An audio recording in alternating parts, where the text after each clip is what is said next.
Hello guys, this is binaryoptions.net.au. We are looking at the Great Britain pound US dollar. As we do have a classical, I would say, impulsive move to the upside. This classical impulsive move to the upside is visible on this being on the 4-hour chart, of course, but it is also visible on the hourly chart and the lower time frames. And I'm talking about the move that starts from these lows here and goes to these highs here. From my point of view, this is a classical third wave extension move. Now this third wave extension move goes with the following structure.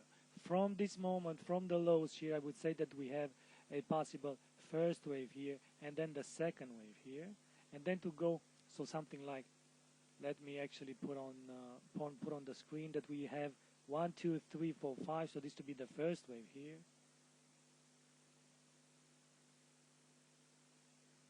To end here, let's make it a bit bigger, something like this.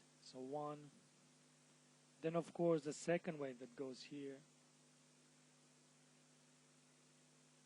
2, and then the third wave to the upside,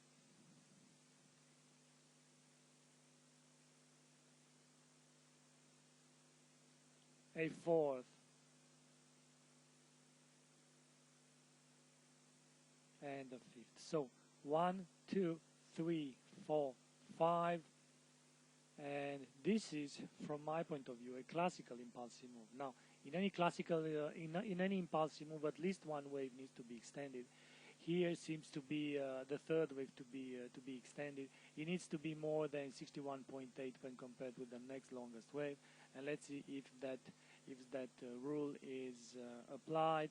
On the fifth wave here, if you take a Fibonacci from here to here, then you'll take the outcome, the 161.8 basically, and this should be the length of the third wave. Well, if you put it here on the second wave here, so from here to here, I would say that it is a nice extension for the third wave, and therefore the impulsive move is confirmed. So what to do next? Well, we have a clear 5-wave structure to the upside. That being the case, either this is a first wave or a C wave or a fifth wave of a lower degree. It doesn't really matter. What it does matter is that price most likely should visit the lows here, and these lows here are the ones that I'm interested in, because the move to the downside here seems to be corrective, and therefore I would like to say that this is a wave A, then a possible B wave to the upside here, and then of course what to look for next, then a C wave to the downside, and this C wave needs to go in a 5-wave structure.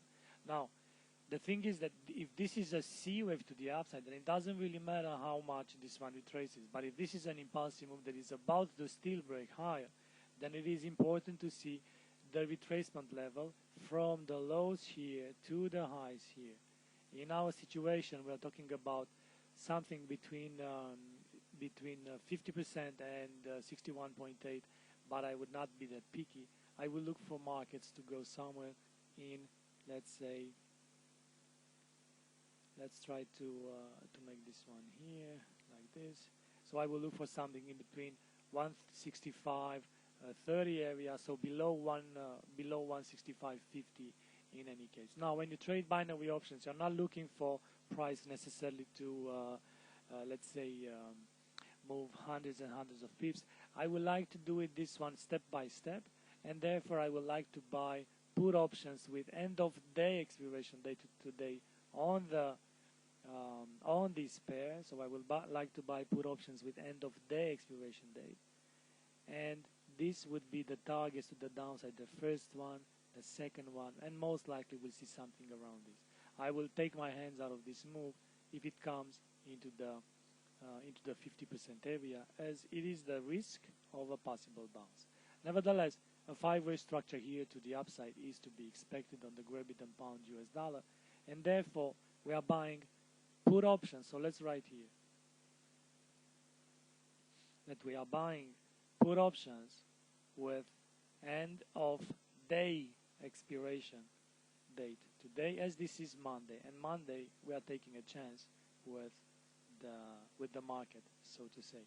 So buying put options with end of day expiration date, that means we are looking for price to go to the downside. End of day means 21 GMT by the time the US markets are going home.